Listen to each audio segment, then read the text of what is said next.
Fala, fofuchas e fofuchos! Estamos aí, olha a gente voltando de novo, tá chegando ao fim, vamos lá. Sei que é duro, mas tá indo. Belezinha? Agora vamos pegar aqui uma parte extensa aí, a parte mais complicadinha, que é a Revolução Francesa. Revolução Francesa, ela é toda cheia aí de detalhezinhos importantes para a gente estar dando uma olhada. É complicado, é meio complicadinho aí, o que é importante a gente está percebendo, mas aí tem uns macetinhos aqui, é importante a gente perceber, principalmente gravar aqui algumas figuras que são fundamentais na Revolução, alguns personagens aí importantes, e as características e o desenrolar da Revolução, para a gente entender quanto ela modifica a sociedade, o modo de viver. A Revolução Francesa é uma das mais importantes que existem. Sempre cai em vestibular, sempre cai em Enem, então é importante a gente dar uma atenção especial a ela. A gente vai estar dando uma olhadinha nesse conteúdo aí e eu vou estar dividindo aí, nós estaremos dividindo aí essa Revolução Francesa em duas etapas, até para poder não ficar uma coisa muito extensa e acabar embolando a cabeça da gente. Eu acho que essa é a grande dificuldade aí que o pessoal tem geralmente quando estuda Revolução Francesa. Se dá a Revolução Francesa uma pancada só, aí como ela tem reviravoltas, aí você fica meio perdido. Então a gente vai até o trecho do Luís XVI perdendo poder, que aí dali para frente já tem uma outra característica, acontece um outro conjunto de fatos ali, que aí a Revolução ela toma uma nova direção, ela vai tomar uma nova direção. Tranquilo então aí, gente? Vamos lá? Partiu? Vamos lá então, fofuchos! Vamos continuar nossa Revolução Francesa. Que a gente falou aqui, agora vamos pegar essa parte aí da Revolução Francesa, que é um conteúdo extenso, já deu para perceber aqui só pela linha do tempo.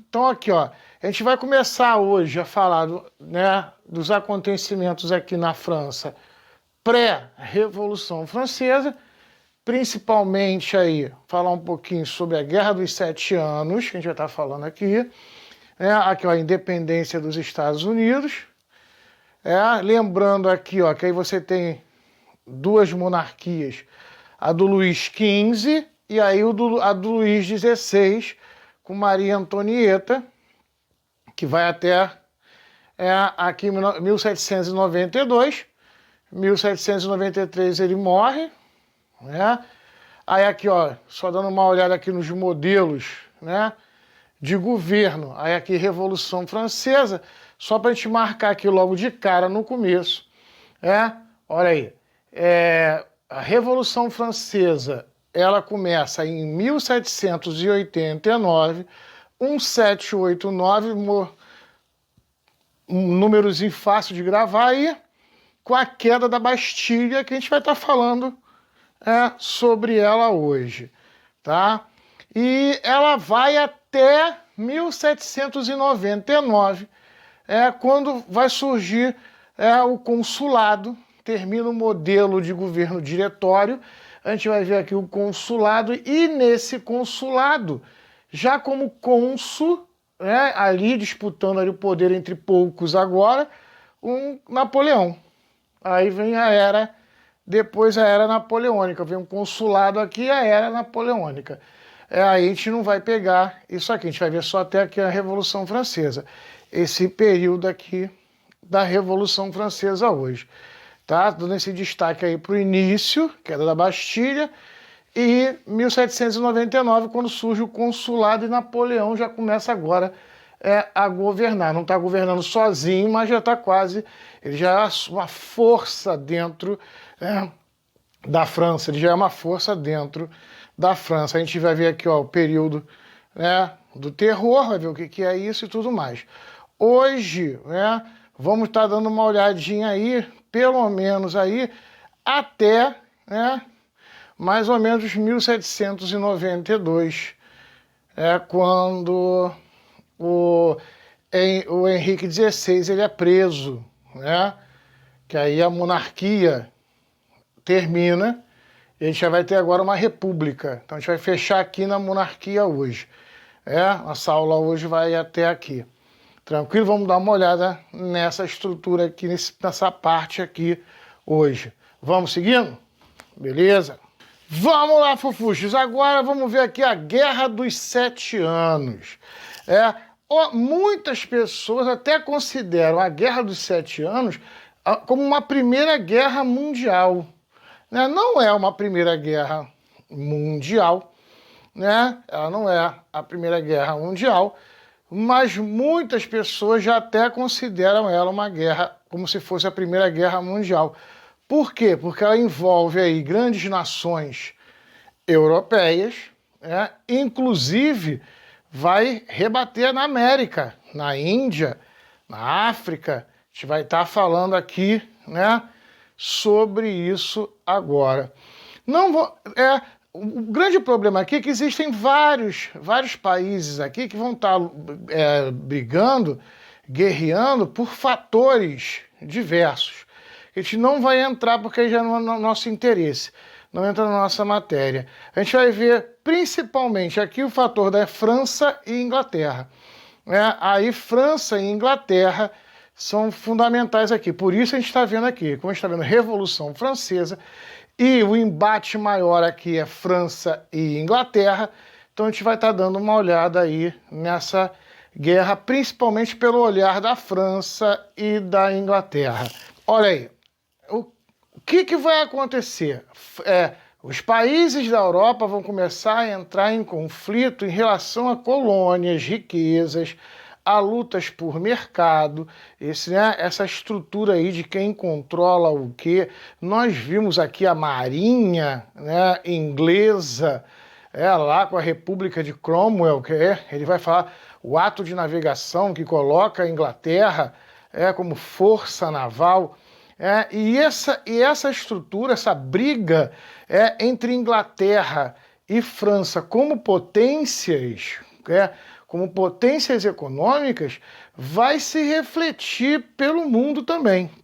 Principalmente porque a Espanha se alinhava com, vamos pegar aqui para você poder entender isso, as grandes nações ultramarinas, que eram Espanha e Portugal, elas se alinhavam muito com França e Inglaterra.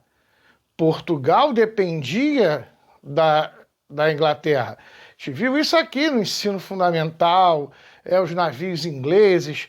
Eu falei aqui na outra aula, os navios ingleses que vão trazer escravo para a América, comprar o açúcar, comprar algodão no Brasil, comprar todo o transporte de mercadoria para as colônias portuguesas, era feita pelos navios ingleses. E a França também já disputava com seus navios territórios na América. E vai se acirrar a briga por causa do Canadá. Olha aí, é nesse momento que os navios ingleses, quando começa a Guerra dos 7 Anos, os navios ingleses cercam a saída da França, para dificultar os navios franceses de fazer comércio com a América. É nesse momento que a França ela vai perder o Canadá para a Inglaterra. É nesse momento também que as ilhas do Caribe vão cair na mão dos ingleses. As colônias da Índia que pertenciam aos franceses também vão ser perdidas para os ingleses. Então, a Guerra dos 7 Anos, para a gente aqui que está vendo Revolução Francesa, ela é importante por quê? Porque já no governo, aqui quem está reinando é o Luís XV, ainda não é o Luís XVI, o rei, que vai sofrer a Revolução Francesa, mas já com Luís XV, essa perda da Guerra dos 7 Anos, enfraquece a moral do rei dentro da França e principalmente empobrece o país. O país vai entrar, né, numa dívida aí monstruosa, vai começar a faltar riqueza, porque a maioria dessas grandes nações sobrevive da riqueza que eles retiram das colônias. Então, isso faz com que a nobreza francesa, para manter o luxo, manter sua riqueza, ela faça o quê? Ela vai apertar nos impostos. Percebeu? Se as colônias não estão dando mais lucro, porque eu perdi as colônias, eu tenho que manter meu padrão de vida. Então eu aperto no povo do meu país. Porque eu mantenho um luxo baseado em riquezas que vinham da colônia. Se eu perco colônias, eu aperto. Eu não quero baixar meu nível de vida, como monarquia. Eu vou fazer o quê? Eu aperto impostos, dentro da colônia, dentro do próprio país. Isso vai gerar um problema dentro do país. Então, tranquilo até aí, gente, para a gente entender aqui a guerra, dos 7 anos, porque ela já é um primeiro passo para a Revolução Francesa, que está levando o país para uma pobreza monstruosa. Outro grande problema, gente, que vai se ter já agora no governo, de Luís XVI, é que para vingar a derrota do avô, na Guerra dos 7 anos, que a gente falou lá, da perda do Canadá, que a gente falou aí, a perda do Canadá para os ingleses, o que o Luís XVI vai fazer? Um ano antes da Revolução Francesa, o país já passando perrengue, porque perdeu colônias pra caramba, falta de riqueza, 1788, que é o ano antes da Revolução, que a gente falou que a Revolução é em 1789. 1788, o país já passando por essa dificuldade econômica, já passando por essa perda de colônias, vai haver uma grande seca e um inverno apertado nesse ano, ou seja, a produção de alimentos na França também vai ficar ruim. E para piorar a situação, o rei da França vai pegar a grana, pegar um maior exército e investir na guerra de independência dos Estados Unidos, que a gente estudou aqui no bimestre passado. Os franceses auxiliaram os colonos norte-americanos a fazerem a independência contra os Estados Unidos. Isso foi uma vingança do Luís XVI pela derrota e a perda do Canadá na Guerra dos 7 anos. Só que esse mimo, esse luxo dele, gera ainda mais pobreza e mais dificuldades dentro da França. Então, olha aí, a gente percebe aí, que os acontecimentos que estão levando a França a uma revolução, a gente pode colocar aí, a Guerra dos 7 anos, com as perdas das colônias do Canadá, as colônias do Caribe, colônias na Índia, a seca, um ano antes da Revolução, seca e um inverno rigoroso que atrapalhou a colheita daquele ano, diminuindo os produtos. Outra participação, os gastos que a monarquia teve patrocinando um exército para mandar para a guerra da independência dos Estados Unidos. Então, esses fatores aí, a gente pode colocar como fatores primordiais para levar a França à beira de uma revolução. Outros fatores também que colaboraram para a Revolução Francesa, a gente vai estar vendo agora aqui, era a política desigual que existia dentro da França. A sociedade era dividida politicamente de maneira desigual. Fora aí a falta de empatia da população com a sua rainha, com a Maria Antonieta aí. A gente vai estar vendo aqui que também são fatores que vão se unir a isso. o luxo e o gasto, né, da realeza. A gente vai estar vendo agora com o professor Alex aqui, ele vai mostrar para a gente como era dividida a sociedade francesa no período aí da Revolução Francesa, pré-revolução, como vai acontecer, e como era a vida dessa realeza, dessa monarquia francesa, que era a mais suntuosa da Europa. Vamos lá? Como o professor André já explicou, a França vivia uma crise muito grande, né? Por vários fatores que acabaram afetando a economia francesa, e a população vivia uma crise, né? Também econômica, social, muita fome, miséria, desemprego. Isso tudo afetava o clima da sociedade francesa no período pré-revolucionário. A sociedade francesa ela estava dividida em 3 patamares, ou seja, 3 estados.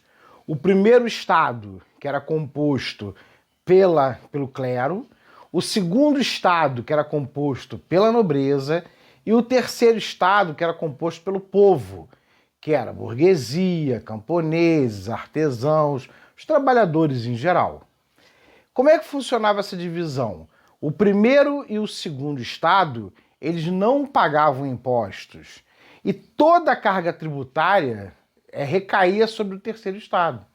E isso criava um clima muito ruim na França. Quer dizer, o terceiro estado, o povo, é que sustentava o clero e a nobreza. Essa charge aqui mostra muito bem isso. O terceiro estado, o povo, carregando, sustentando o clero e a nobreza. A Assembleia Geral. Do lado esquerdo sentavam os jacobinos, do lado direito os girondinos. Os ânimos nessa França pré-revolucionária, né, estavam muito exaltados. E para evitar uma revolução, o que o rei vai fazer? Ele vai convocar os Estados Gerais. O que seriam os Estados Gerais? A união entre esses 3 estados. Então você teria, numa assembleia, os 3 estados representados. Ou seja, o primeiro estado, o clero, o segundo estado, tá aqui, ó, o clero, representado aqui, ó, primeiro estado, a nobreza, aqui em cima. Repara que o primeiro e o segundo estados estão no alto, estão no patamar mais alto. E aqui embaixo, o povo, o terceiro estado. Que depois vocês vão ver a divisão, né, entre os jacobinos e girondinos. Os jacobinos sentados à esquerda e os girondinos sentados à direita. Então isso já era uma divisão, e essa divisão é utilizada até hoje, né?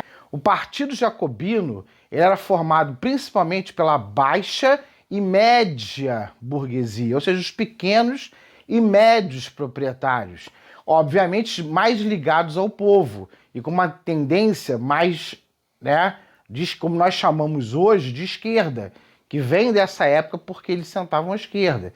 E os girondinos, formados pela alta burguesia, os grandes empresários principalmente, que se sentavam à direita. Qual era a diferença básica entre jacobinos e girondinos? Os jacobinos, eles queriam uma revolução mais extrema, uma mudança realmente social, né?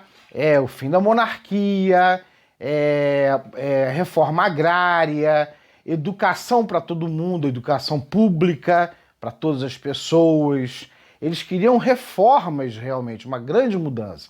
Já os girondinos, eles também queriam a saída da monarquia, mas de forma mais branda, sem tantas mudanças sociais, sem grandes transformações sociais. Além desses, existiam também os sans-culottes. Quem eram os sans-culottes?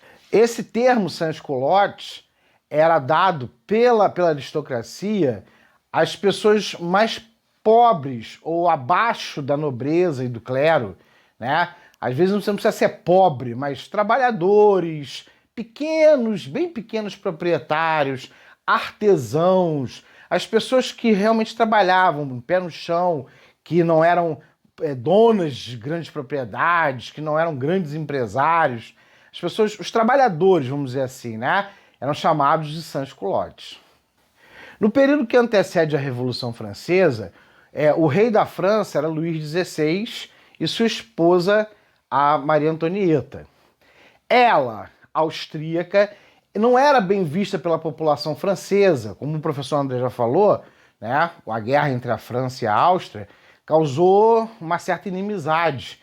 E para tentar quebrar essa inimizade, foi organizado um casamento entre o herdeiro do trono francês e uma nobre austríaca, para tentar fazer uma amizade, né, selar um acordo entre a França e a Áustria.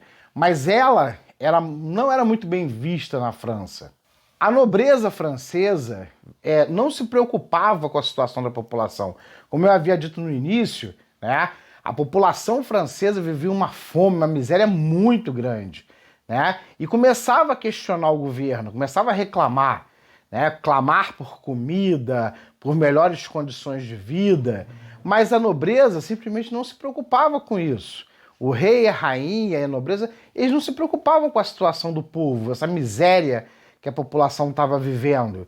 E muito pelo contrário, cobrava cada vez mais impostos para tirar a França da miséria e para manter, né, a sua vida de ostentação, de riqueza, né, com palácios suntuosos, né, gastando com festas. Pra vocês terem uma ideia, o café da manhã do rei e da rainha era realmente um banquete que daria para alimentar umas 200 pessoas.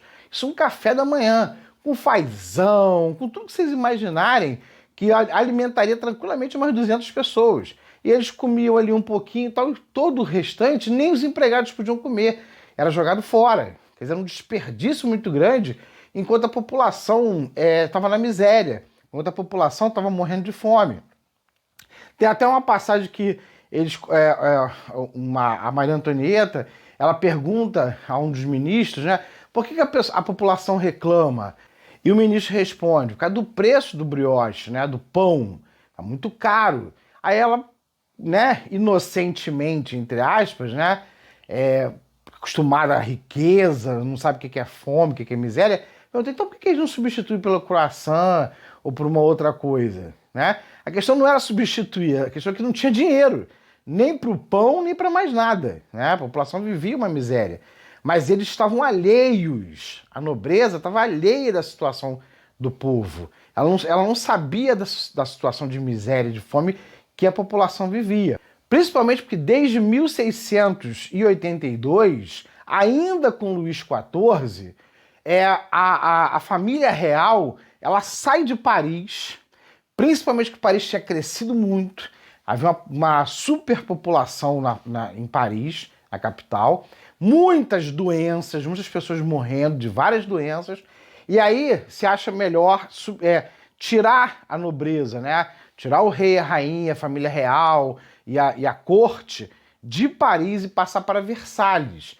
Versalhes era na época uma aldeia, né? Hoje uma cidade próxima, mais ou menos 1 hora de Paris, aonde eles vão criar, né, a nova sede do governo. Então a sede do governo sai de Paris e vai para Versalhes, que não ficava tão distante assim, mas era mais tranquila e tirava do meio daquele ambiente sujo, né, de doenças, de pobreza que havia em Paris. Então eles vão para Versalhes. Eu estive em Versalhes já 4 vezes e no ano passado eu fui com a minha mãe e com a minha filha, fomos eu, minha mãe e Alice, e agora estive de novo em fevereiro, fui durante o inverno a Versalhes. E aqui à frente, né, quando você sai de Paris, geralmente você vai de trem, você pega um trem que leva mais ou menos 1 hora de Paris até Versalhes, seria mais ou menos de Campo Grande, o centro da cidade. E aqui vocês podem perceber, assim que você chega na estação de Versalhes, você anda um pedacinho, e aqui na frente é o início, né? É tipo uma calçada gigantesca com as estátuas, e aqui atrás você vê o Palácio de Versalhes, que é espetacular. É o maior palácio do mundo. É imenso, é gigantesco. Você pode andar um dia inteiro e você não termina. E aí aqui já a minha mãe e a minha filha já estão depois do muro, já no palácio, na frente do palácio. Vocês podem ver aqui a construção já dentro do Palácio de Versalhes, que é suntuoso. Tá vendo? Aqui já também. Aquilo que vocês estavam vendo. Pode voltar um pouquinho? Tá vendo? O que vocês estão vendo aqui atrás, que é o início realmente do palácio, pode entrar, já é essa parte aqui. Aí você já passa, você compra o ingresso, e aí você entra para você visitar o Palácio de Versalhes, tá? Aqui tá a minha filha na sala do Luís XV. Aí nós temos aqui a maquete do Palácio de Versalhes. Ela tá aqui olhando o Palácio de Versalhes, a maquete. Aqui também temos um quadro mostrando o Palácio de Versalhes, lindíssimo. E agora vamos ver um pouquinho, olha a suntuosidade, né? Eu não sei ao certo, mas com certeza mais de 200 ambientes só no prédio principal, tá? Olha aqui, você vê a suntuosidade, a riqueza do palácio. Isso aqui é uma capelazinha, quer dizer, uma capela que está na igreja, né? De tão grande, dentro do palácio, né? Só para o rei, para a rainha, a família real rezarem. Aí aqui, já no final do passeio, você sai, né? Você já sai na frente do palácio, você começa por trás e vai até a frente, e aí você chega no salão de cristais, né? Ou como eles chamam, salão de baile. Vocês podem ver, eu estou mais ou menos no meio do salão aqui, ele vai até lá embaixo e a mesma distância para cá. É um salão gigantesco, ó, lindíssimo, cheio de cristais e vitrais, é lindíssimo. Você vê a riqueza do palácio, né? Olha, aqui, olha o teto, que coisa espetacular. Imagina a fortuna, né? Gasta nesse palácio. E aqui a cama da Maria Antonieta e do Luís XVI, tá vendo? E tem uma curiosidade, porque quando eles iam para a noite de núpcias e em sequência, né? As noites de relacionamento sexual entre eles, as pessoas ligadas aos ministérios e à corte ficavam numa porta, atrás da porta, vendo, escutando, né, tentando escutar, para ver se realmente ele dava conta do recado, se realmente ele ia realizar o ato sexual, né? Por quê? O casamento não era por amor. A ideia não era casar por amor. A ideia era dar um herdeiro para a França, né? O importante era ter um herdeiro, né? E ele no começo vai ter uma certa dificuldade, até porque era questão da fimose, tem uma história relacionada a isso, que ele sentia dores e tudo mais. Mas a ideia principal era essa, eles estavam sempre atentos, nós precisamos de um herdeiro. O casamento tinha essa função, né? Gerar um herdeiro para a França. Fala, fofuxo! Então vamos lá, vamos seguindo aí então, galera. Você já viu, agora viu como é que é, né? O negócio lá, isso que é vida boa, hein? Eu queria estar vivendo agora no Palácio de Versalhes lá, ó, só na aguinha de coco, andando nos jardins ali, vida boa, né? Então, olha aí, só para a gente poder entender, toda essa estrutura deixa a população estressada. A gente viu aqui, né? A pobreza e principalmente, é importante a gente entender aqui, que quando você tem essa estrutura, o que vai levar a um rompimento aí, né, da população, né, do governo francês com a população foi o aumento do preço do pão. Para pensar que a dieta de alimentar do francês ela é basicamente pão. Ele é diferente da gente. A gente come arroz e feijão. Seria mais ou menos o pão para eles, é mais ou menos o nosso arroz e feijão. Só para você ter uma noção, um francês come em média aí na faixa de 6 quilos de pães, de pão por dia. Para você ter uma noção como o pão é importante na vida do francês. E com a escassez de trigo, de materiais para se fazer o pão, o preço do pão subiu monstruosamente. ao ponto de o preço do pão ficar o preço mais ou menos de um salário de um mês, para você ter noção do que a gente está falando, né? Pegar o salário mínimo aqui, R$1.000, é como se fosse um pão quase R$1.000.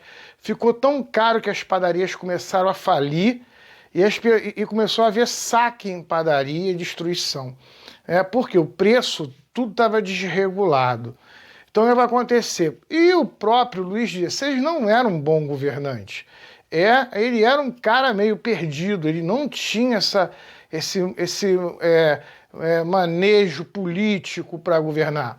Então ele vai chamar como ministro da Economia um cara chamado Jacques Necker. O Jacques Necker, ele vai ser o ministro da Economia, já quase na Revolução Francesa, e quando ele entra para governar, ele vai fazer o quê? A primeira coisa que ele vai fazer é congelar o preço do pão e da farinha. Ele vai empurrar a economia do país para fazer importações de trigo, para aumentar as importações de trigo, para não faltar alimento para o povo, e congela o preço do pão, para poder garantir a alimentação da massa, para que não houvesse revolta, porque a população já estava revoltada. Todo mundo já estava revoltado. E outra coisa que ele vai fazer, como vocês viram aqui com o professor Alex, a desigualdade, que você tinha, porque apesar de, como vocês viram com o professor aqui, Alex, o primeiro estado lá, e o segundo estado, eles serem em menor número, que até o professor falou, está no alto, aquela coisa toda, e o terceiro estado ser aquele galerão, dos jacobinos gerondinos, como a gente viu aqui, aí, mesmo assim, eles só tinham direito a um voto. Então era um voto do primeiro estado, um voto do segundo estado e um voto do terceiro estado. Então, no final, primeiro e segundo se uniam e sempre ganhavam. Entendeu? É tão importante porque o Jacques Necker, ele vai discutir isso e já pedir para que houvesse uma duplicação do voto do terceiro estado, tanto que ele não vai ser bem visto. Ele não vai ser bem visto pelo primeiro e pelo segundo estado, mas ele vai ser bem visto pelo povo. A massa, tanto que ele consegue dar uma acalmada na massa, entendeu? Porque quando ele congela o preço do pão, e abre espaço para essa discussão do terceiro estado ter mais voz dentro da política da França, ele consegue dar essa acalmada. E o rei vai convocar, como o professor Alex falou, os Estados Gerais, que há muitos anos não eram convocados. O rei fazia por conta própria. Aí ele vai convocar os Estados Gerais. Ele faz essa convocação aí dos Estados Gerais. Só que acontece o seguinte, quando chegam na reunião dos Estados Gerais, um cara muito importante aí para a gente falar aqui, fundamental, a gente vai estar falando dele aqui durante toda a Revolução Francesa, é um cara chamado Robespierre, que vai acabar sendo um grande líder da Revolução Francesa. Tá? Mas aí Robespierre ainda era um representante dos jacobinos. Tá? Ele ainda não era, ele não era o grande líder. Aí que a gente vai discutir. Esse processo aí de uma liderança única, ela vem aos poucos. Tá? Então vamos lá. Quando o Robespierre com a galera do terceiro estado, tanto jacobinos quanto gerondinos, eles vão para a Assembleia estava de porta fechada. Ou seja, largaram os caras do lado de fora, para eles não pleitearem nada lá dentro. Eles vão se revoltar.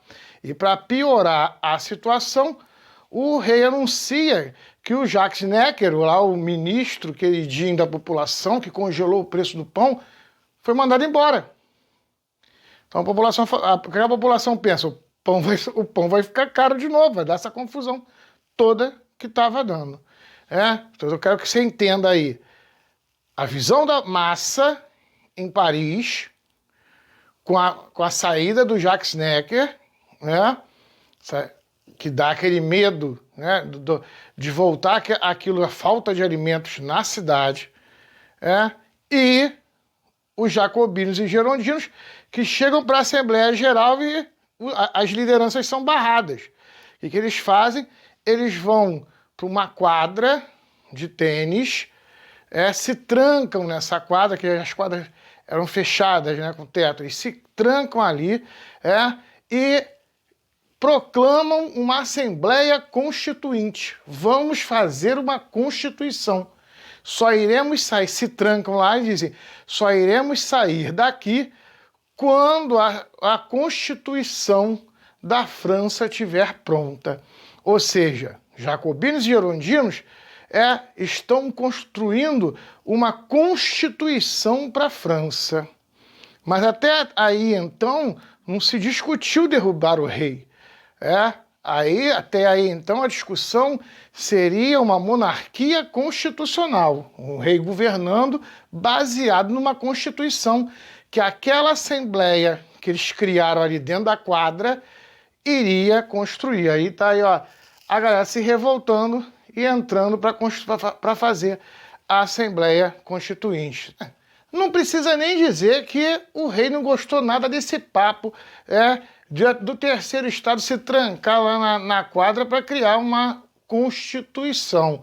O que ele vai fazer? Vai convocar o exército para invadir e desfazer essa Assembleia. Enquanto isso, o povo está na rua revoltado com a saída lá do ministro Jacques Necker.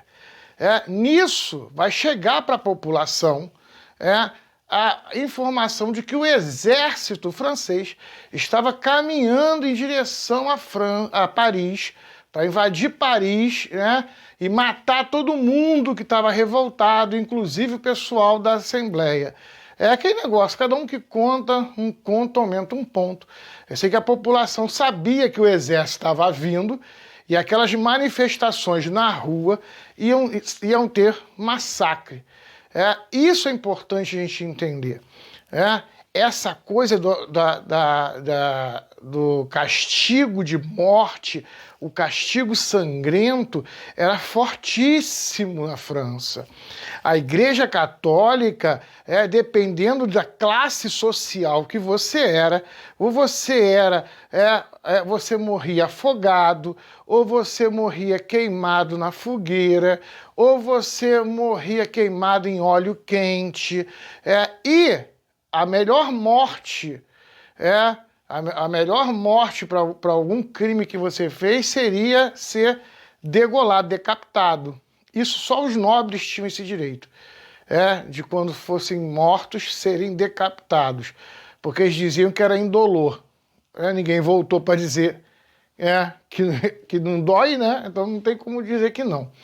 Então, para você perceber que que é a tortura, esse tipo de coisa, isso era pregado muito com os prisioneiros na França, tanto pela Igreja Católica, com Santa Inquisição e esse tipo de coisa, quanto pela própria monarquia. E o símbolo, do medo para o parisiense era a Bastilha, a prisão da Bastilha. Ali é que acontecia as maiores barbáries ali dentro.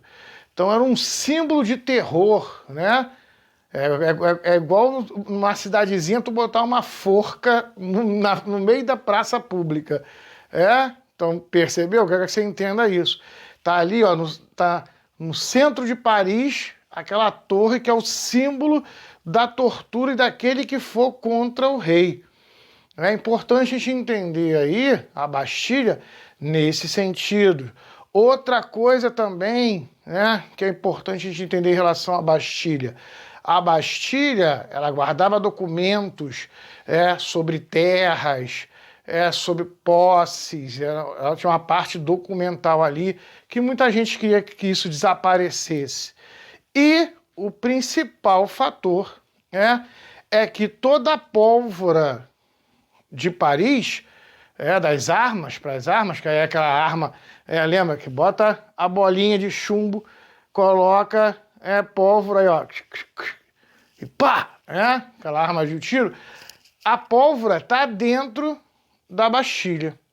Então essa população, quando vê o exército vindo, ela vai arrombar as delegacias, né, as bases militares da cidade, roubar as armas todas e vão partir para a Bastilha, para invadir a Bastilha e pegar a pólvora e destruir o símbolo que representava a Bastilha. A Bastilha era administrada, né, pelo Marquês de Launay. Tá aqui nessa figura, o Marquês, ele sendo decapitado aí. Então a população invade a Bastilha. Tinha poucos soldados lá dentro e o Marquês também. Eles são decapitados e a população empalava. Isso era um hábito francês, empalar cabeças. Olha aqui, ó. Botava a cabeça, na estaca e saíam pelas ruas desfilando com a cabeça do maluco para mostrar para todo mundo que ele morreu. Então aí, ó, o Marquês, ele vai ser assassinado. E o interessante é que depois da tomada da Bastilha, que a população toma a Bastilha, se arma e o exército não consegue entrar na França, os franceses, a população francesa, ela simplesmente demoliu toda a Bastilha. E não foi demolida com explosão, não. Foi demolida, as pessoas foram quebrando. Quebrando. O ódio era tanto do lugar que a população quebrava e tinha gente que levava pedra para casa da Bastilha para guardar como símbolo de que participou da destruição daquele horror para a população. Então é interessante a gente perceber aí. Aí o quadro aqui romantizado, com querubins, a liberdade, vindo para ajudar o povo, aquela coisa bem, bem alegórica, para a gente. Vamos lá, galera. Beleza. A Assembleia Constituinte, ela vai terminar aí escrevendo o que a gente chama de Declaração dos Direitos do Homem e do Cidadão. Aqui, ela termina aí com as máximas de direitos, seria mais ou menos a Declaração Universal dos Direitos Humanos hoje, Tanto que a nossa Declaração dos Direitos Humanos, ela descende da Declaração dos Direitos do Homem e do Cidadão, baseada aqui em John Locke, que a gente viu, que é o pai do iluminismo. Então aqui você está vendo que ela é uma estrutura legal iluminista, E aí, primeiro artigo, ó, os homens nascem e são livres e iguais em direitos. As distinções, as destinações, sociais só podem fundamentar-se na utilidade comum, ou seja, todos nós somos iguais. As diferenças vai daquele que vai estudar mais, que vai trabalhar mais para ganhar mais dinheiro. Então, as diferenças elas se fazem no dia a dia entre as pessoas, mas todos nascemos iguais. Ninguém pode ter mais que o outro porque nasceu nobre, tem sangue azul, coisa desse gênero, Então está quebrando aí para a gente isso. Aqui você já começa, como a gente falou, Robespierre, mais uma vez aqui, ele está liderando essa Assembleia. Então a Assembleia agora, ela tem uma força grande e eles terminam aí a declaração. E com isso eles vão abrir uma coisa importante, que é a liberdade de imprensa, que antes não existia, o rei controlava tudo que era escrito. Ele vai fazer a liberdade de imprensa, e é importante, porque é nesse momento que surge um jornal, E a segunda figura importantíssima na Revolução Francesa. Surge aí o jornal O Amigo do Povo. Sei de amigo, não sei se é tão assim não. O jornal Amigo do Povo, que era um jornal popular. E ele era feito por um ex-médico chamado Jean-Paul Marat. Jean-Paul Marat ex-médico que não conseguiu se manter na profissão, tentou outras profissões, foi empobrecendo, acabou indo morar nos esgotos de Paris, pegou uma doença de pele, daí ele tinha que toda semana fazer um banho medicinal, ficar horas em banhos medicinais, porque ele tinha uma doença de pele que dava muitas dores a ele, então a gente tinha que fazer esse banho medicinal. Ele era um cara fracassado na carreira, mas ele começa a escrever esse jornal, O Amigo do Povo. Vocês não pegaram, então é difícil dar esse exemplo para vocês. Antigamente eu até conseguia fazer isso. Hoje fica difícil você compreender. Mas há uns anos, bastante anos atrás, tinha um jornal no Rio de Janeiro chamado Jornal O Povo. Que parecia até amigo do povo. Você passava na frente da banca de jornal.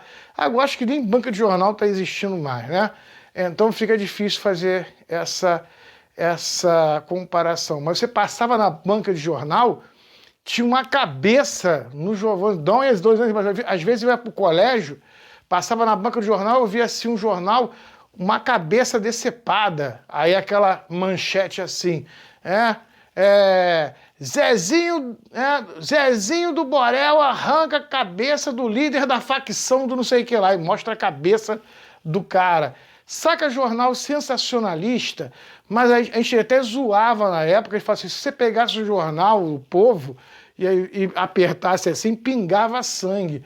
Porque era só morte, estupro, acidente, só coisa...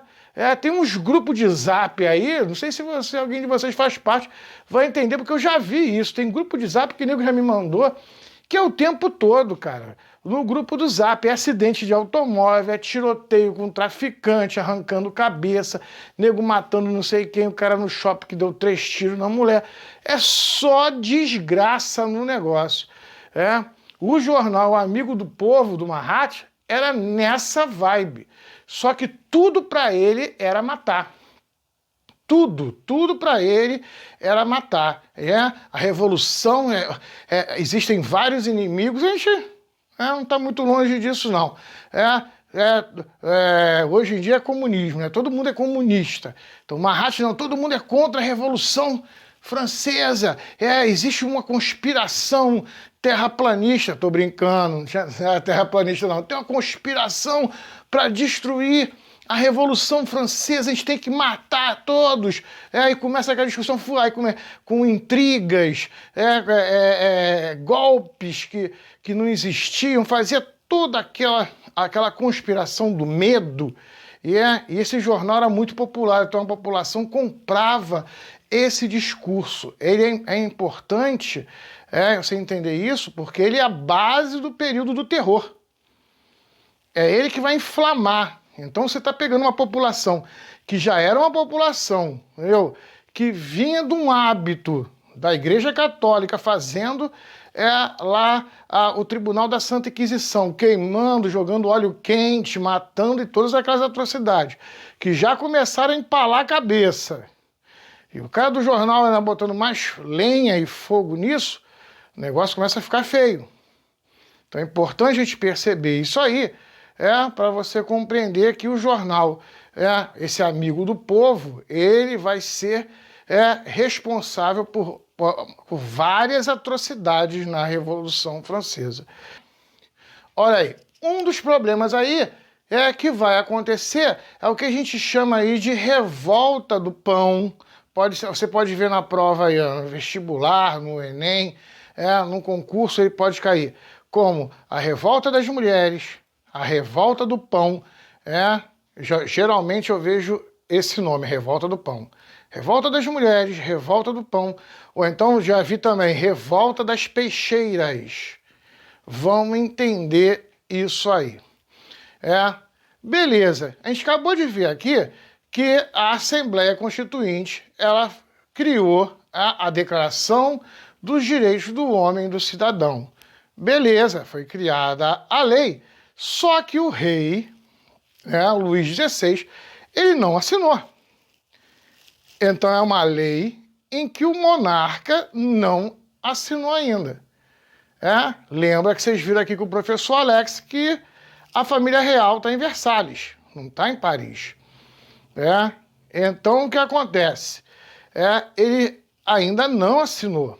Então a população, você não está ainda com a declaração ainda afirmada pelo rei. Vai haver uma festa em Versalhes, em que nessa festa conta-se a lenda que pegaram a bandeira revolucionária e no meio da festa jogaram no chão e o pessoal dançou e pisou sobre a bandeira revolucionária. E essa história vai parar no Marat. E o Marat vai pegar o jornal dele e vai tacar fogo na população, principalmente contra Maria Antonieta. Que a gente viu aqui, a população já não gostava dela. Ela demorou a dar filhos, a dar um herdeiro. Ela era austríaca, ela vinha de um reino que era inimigo na Guerra dos 7 Anos da França. A população não gostava dela, ela vivia de luxos. Vocês já viram Versalhes ali, como se vivia ali. Então o Marat vai botar fogo na população. A população revoltada com a situação vai fazer o quê? E com o preço das coisas também. Vai se sair um grupo de mulheres, aí vem as peixeiras, daí eram mulheres fortes, musculosas, elas trabalhavam nas feiras vendendo peixe. Então, chegar aquele peixe grande, a mulher pegar e abrir o peixe, limpar o peixe, tal, cortar, cortar aí para vender, tipo açougueiro, entendeu? Só que com peixe, Essas mulheres eram mulheres fortes, que pegavam peixes grandes, sabiam manusear bem uma faca, abrir, tirar as tripas, sacou? Para você entender que mulheres eram essas. Para tu ter ideia, eram as mulheres que elas andavam pelas ruas com peixeira, com faca na cintura. Então ninguém queria arrumar confusão com esse tipo de mulher. É uma mulher perigosa, mulher forte, que trabalhava, que estava ali. Essas mulheres se revoltam com o preço do alimento, se revoltam com a atitude do rei e da monarquia em pisar na bandeira, e elas resolvem ir para frente do Palácio de Versalhes para reivindicar que o rei fizesse alguma coisa em relação ao aumento do preço do pão. Mais uma vez, o pão subindo de preço e a massa trabalhadora, a população, começa a se revoltar em relação a isso. E elas vão para frente, vão marchar em direção ao Palácio de Versalhes. Elas saem na frente. Não são só elas. Para vocês terem ideia, houve um acampamento em frente ao Palácio de Versalhes com mais de 20 mil pessoas. Aí vem aquela frase do pão que o professor Alex falou, do brioche, aquela coisa toda que seria a Maria Antonieta teria dito essa frase. Nesse momento, o rei assina a Declaração dos Direitos do Homem e do Cidadão, só que ele não dá satisfação para ninguém. Ele nem aparece. Tem 20 mil pessoas, súditos, na porta do teu castelo, e você não aparece para dar uma satisfação para o povo. Ele simplesmente não respondeu a ninguém. Aí a população faz o quê? Arrebenta os portões, invadem os portões. As mulheres revoltadas queriam matar Maria Antonieta, destruíram, caçaram Maria Antonieta pelo castelo. Maria Antonieta consegue fugir para os aposentos, né, do Luís XVI.